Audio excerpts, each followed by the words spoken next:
अस्सलाम वालेकुम नाजरीन ग्रामी। आज हम आपको बरमूदा ट्रायंगल के मुतालिक और बहुत सी पहेलियों के बारे में बताएंगे। नाजरीन ग्रामी, जो जहाज़ इस वाक़ये में शामिल था उसका नाम Beechcraft Bonanza single engine craft था। इस जहाज़ में कैप्टन ब्रूस, दो मुसाफिर, एक इसका बिजनेस पार्टनर और एक इस कप्तान के वालिद मौजूद थे। जहाज़ की परवाज़ एंड्रोस जजीरे से शुरू हुई और ये नॉर्थ वेस्ट की तरफ उड़ने लगा। ये 4 दिसंबर 1970 का दिन था। अगर आप एक लाइन खींचें तो ये बरमूदा जजीरे से प्योर्टो रिको जाएगी, फिर वहाँ से मियामी और दोबारा से बरमूदा जजीरे पर जाकर एक तकोन की शक्ल बना देगी। इस तकोन को बरमूदा ट्रायंगल या बरमूदा तिकोन कहा जाता है, जो अब तक 2000 से ज़ायद बहरी जहाज़ों को निगल चुकी है और 200 से ज़ायद हवाई जहाज़ इसमें गर्क हो चुके हैं। इस फ्लाइट, जिसका जिक्र हमने वीडियो के आगाज़ में किया, उसमें मौजूद पायलट ब्रूस एक तजुर्बाकार पायलट था और ये एक मामूल की फ़्लाइट थी, जिसे ब्रूस ने लगभग दर्जनों दफ़ा सरअंजाम दिया था। ये सफ़र तकरीबन 1 घंटे और 30 मिनट में मुकम्मल होता था और ये सफ़र इंतहाई आरामदेह और बग़ैर किसी मौसमी और फ़नी ख़राबी के तय पाता था।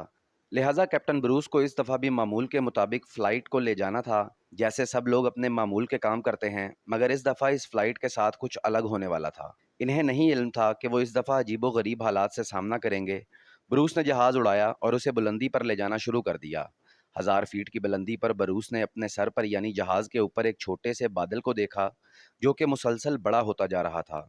जब इस बादल ने बड़ा होते-होते जहाज़ को घेर लिया, तो ब्रूस ने जहाज़ की रफ्तार बढ़ाई और इससे बाहर निकल आया। इसके बाद 11,500 फीट की बुलंदी पर एक और पुरस्रार बादल नमूदार हुआ। ये बादल पहले से ही बहुत बड़ा था और ब्रूस के पास इसके अंदर से प्रवास करके निकलने के अलावा कोई और रास्ता नहीं था। लिहाजा ब्रूस ने अपना ध्यान बादल पर लगाया, अपने दिमाग को पुरसकून किया और इस पुरस्रार बादल में घुस गया। इस लम्हे इसे एयरक्राफ्ट के इर्द गिर्द गहरी रात दिखाई देने लगी। इसे इस रात में सूरज की एक किरण भी नजर नहीं आ रही थी, मगर ये कोई बरकी तूफान या बारिश नहीं थी। ब्रूस इन हालात से परेशान हो गया। इसी लम्हे इसे अचानक बिजली की लहरें नजर आने लगीं, जो कि अचानक नमूदार होती और फिर इसी तरह गायब हो जाती। ये लहरें इतनी रोशन होती कि इस एयरक्राफ्ट के इर्द गिर्द की तमाम जगहों को रोशन कर देती। ब्रूस ने अगले 30 मिनट तक खुद को पुरसुकून रखा, मगर इसके बाद इसे अंदाज़ा हुआ कि जिस बादल में वो मौजूद है, ये वही बादल था जिसमें से वो पहले गुजरा था जब इसने फ्लाइट का आगाज़ किया था। मगर इस दफ़ा ये बादल सिलेंड्रिकल शक्ल का था और जहाज़ इसके दरमियान में परवाज़ कर रहा था। ये तकरीबन 1 मील चौड़ा और इतना ज़्यादा लंबा था कि इसकी लंबाई का अंदाज़ा नहीं लगाया जा रहा था। पहले तो ब्रूस को ये ख्याल आया कि शायद वो इस बादल से ना निकल पाएगा, मगर 1 मिनट बाद ही उसे इस बादल नुमा सुरंग के धाने पर रोशनी नज़र आई, तो उसने जहाज़ को रोशनी की तरफ सीध में उड़ाना शुरू कर दिया। वो तकरीबन इस बादल से निकलने ही वाला था कि अचानक ही अजीबोगरीब वाक़यात का सिलसिला फिर से शुरू हो गया।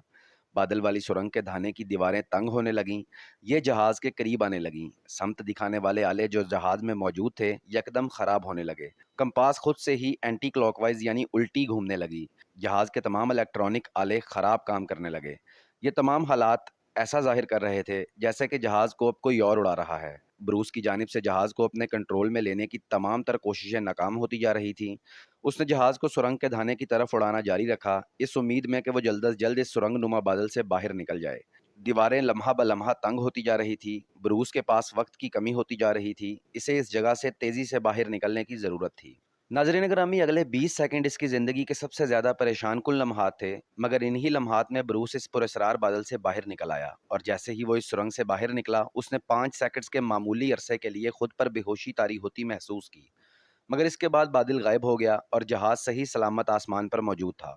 ब्रूस ने सुकून का सांस लिया और जहाज़ के ट्रांसमीटर के ज़रिए फ़ौरन ज़मीनी कंट्रोल टावर से राब्ता करने की कोशिश की। ब्रूस चाह रहा था कि उनसे वो अपनी सही लोकेशन मालूम करे, मगर जब ज़मीनी कंट्रोल टावर पर मौजूद शख्स ने ग्रीन स्क्रीन पर देखा तो वो हैरान रह गया, क्योंकि ब्रूस का जहाज़ रडार पर मौजूद नहीं था। ऐसा लगता था कि जैसे वो गायब हो गया है। मगर फिर कंट्रोल टावर ने ब्रूस को बताया कि उसका एयरक्राफ्ट मियामी की हवाई हदूद में दाखिल हो चुका है। ब्रूस इस मालूमात से बहुत ज़्यादा हैरान हुआ, क्योंकि इसके ख्याल में यह नामुमकिन था। इस जहाज़ ने 250 मील का फासला तय करना था और इस सारे सफ़र में उसे 90 मिनट का वक्त दरकार था, मगर इस वक्त इस परवाज़ ने सिर्फ 47 मिनट लिए अपनी मंजिल पर पहुंचने के लिए। यह जहाज़ 180 मील पर घंटे की रफ्तार से ही परवाज़ कर सकता था और किसी को भी इस वाक़ये की समझ नहीं आ रही थी, क्योंकि ये एक नामुमकिन बात थी। ब्रूस ने सोचा कि ज़मीनी कंट्रोल टावर पर मौजूद शख्स से लाजमी कोई गलती हुई है, मगर जैसे ही बादल छटे, ब्रूस ने मियामी शहर को अपने सामने देखा और इसका जहाज़ बहफाजत रनवे पर लैंड कर गया और अब ये वक्त था कि कोशिश की जाती कि इस पुरस्कार वाक़ये को हल किया जाता कि इस फ्लाइट के साथ हुआ क्या था। ब्रूस ने अपने जहाज़ में मौजूद बाकी रह जाने वाला फ्यूल देखा और छोटी सी कैलकुलेशन के बाद वो और ज़्यादा उलझ गया। जहाज़ को मामूल के मुताबिक जितना फ्यूल इस्तेमाल करना था, इस जहाज़ ने उतना इस्तेमाल नहीं किया था। ब्रूस एक तजुर्बाकार पायलट था। इसके कैरियर के पहले 20 साल में इसने 600 घंटे की परवाज़ तय कर रखी थी और वो जिस हवाई हद में प्रवास करके आया था वो उसे पहले से अच्छी तरह जानता था। तमाम हालात इस बात की तरफ इशारा कर रहे थे कि ब्रूस के जहाज़ ने कुल रास्ते से आधा रास्ता तय ही नहीं किया। ब्रूस ने एक लंबे अरसे तक ये पुरस्कार वाक़या सुलझाने की कोशिश की, हत्ता कि उसने कई एक्सपर्ट्स और कई प्रोफेसर से भी इस पर मशवरा लिया, मगर इनमें से कोई भी सही जवाब ना दे सका कि इस दिन असल में इसके जहाज़ के साथ हुआ क्या था। लिहाजा ब्रूस ने अपनी एक थ्योरी तश्कील दी और इस पर एक किताब भी लिखी। ब्रूस के मुताबिक इस तमाम वाक़ये की वजह इलेक्ट्रिक फॉग थी जिसमें बरकी लहरें चल रही थीं। कुछ लोगों ने यह भी कहा कि इस वाक़ये की ज़िम्मेदार कोई पुरस्कार ताकत है। कोई पुरस्कार ताकत इस दुनिया के फैलाव की वजह है। ये ताकत वक्त की हद को बदल सकती है, जैसा कि एक ब्लैक होल करता है। एक बादल की सुरंग का बनना जिसमें ब्रूस घुस गया था, मगर वो खुशकिस्मत था कि वो इसमें से निकल गया। यही वजह थी कि वो मियामी शहर की हवाई हदूद में इतनी तेज़ी से दाखिल हो गया। ये पुरस्कार ताकत की शमूलियत महज एक थ्योरी है जो कि ऐसी बातों को बयान करती है जिसकी तफसील इंसान के पास मौजूद ही नहीं होती। अभी तक किसी के पास इस वाक़ये की दुरुस्त तशरीह मौजूद नहीं है कि कैसे ब्रूस ने इतना लंबा फ़ासला इतने कम वक्त में तय कर लिया, मगर कुछ तफसीलात अभी भी तफसील से बयान करने वाली हैं। तमाम रिकॉर्ड्स देखने से ये बात मालूम होती है कि उस दिन 84 सनस्पॉट्स रिकॉर्ड हुए थे और एक बड़ी सूरज की लहर 440 माइल्स पर सेकंड की रफ्तार से चल रही थी, जिसने इस ज़मीन के मैग्नेटिक स्फीयर में हलचल यानी उलझन पैदा कर दी थी। और यही लहर जहाज़ के आले और रडार में से गुजरी थी। लिहाजा ब्रूस का कहना कि वो प्रवास के दौरान एक तरह की इलेक्ट्रिक फॉग में घुस गया था, दुरुस्त हो सकता है। और इन पुरस्कार बादलों के मुतालिक ये कहा जाता है कि ये बातें इन हवाई हदूद में एक आम सी बात हैं। कम और ज़्यादा प्रेशर वाले बादल अक्सर इन एरियाज़ में टकराते रहते हैं, जिनके नतीजे में तूफ़ान आते हैं। ये मुमकिन है कि जो बादल ब्रूस को नज़र आया हो, वो पहले से ही 2 बड़े बादलों के टकराव से वजूद में आया हो। मगर अब तक किसी ने भी इस बात का दुरुस्त जवाब नहीं दिया कि ब्रूस का जहाज़ मियामी इतनी जल्दी कैसे पहुँच गया। हम उम्मीद रख सकते हैं कि शायद मुस्तकबिल में ये पुरस्कार वाक़या हल हो सके। मगर इस सारे वक्त में ये वाक़या बरमूदा तिकोन की एक और पहेली ही बना रहेगा। मगर इस तकोन का माजी जानकर ये वाक़या इतना ज़्यादा हैरानकुन नहीं लगता। 1945 में कुल 5 हवाई जहाज़ बरमूदा तकोन में एक ही दफ़ा में गायब हो गए थे। 5 दिसंबर 1945 के दिन कुछ नेवी के तालिबे इल्म पायलट्स ने इस इलाके में परवाज़ भरनी थी। उस दिन का सबक नेविगेशन था, मगर इस परवाज़ के दौरान इन्हें वापसी का रास्ता या समत ना मिल सकी और ये गुम गए। बहुत से लोगों ने उस वक्त ये ख्याल किया कि इन जहाज़ों में फ्यूल ख़त्म हो गया था या हो सकता है इन्हें कोई हादसा पेश आ गया हो, मगर हालात नहायत ही अजीबो गरीब कहानी सुना रहे थे। ये तमाम नेवी स्टूडेंट्स एक माहिर निगरान की निगरानी में थे जिसका तजर्बा 2500 घंटे की प्रवास पर मुश्तमिल था। इस निगरान ने कभी नए स्टूडेंट्स को खुद से इतना दूर नहीं जाने दिया कि ये इसकी नज़र से गायब हो जाएं। इस वाक़ये को फ़्लाइट 19 का नाम दिया जाता था, हत्ता कि अब तक ये बहस जारी है कि ऐसा कैसे हो गया। 3 साल बाद एक मुसाफिरों वाला जहाज़ प्यूर्टो रिको से मियामी जाते हुए इसी इलाके में गायब हो गया। इस जहाज़ में 29 मुसाफिर और 3 क्रू मेंबर सवार थे।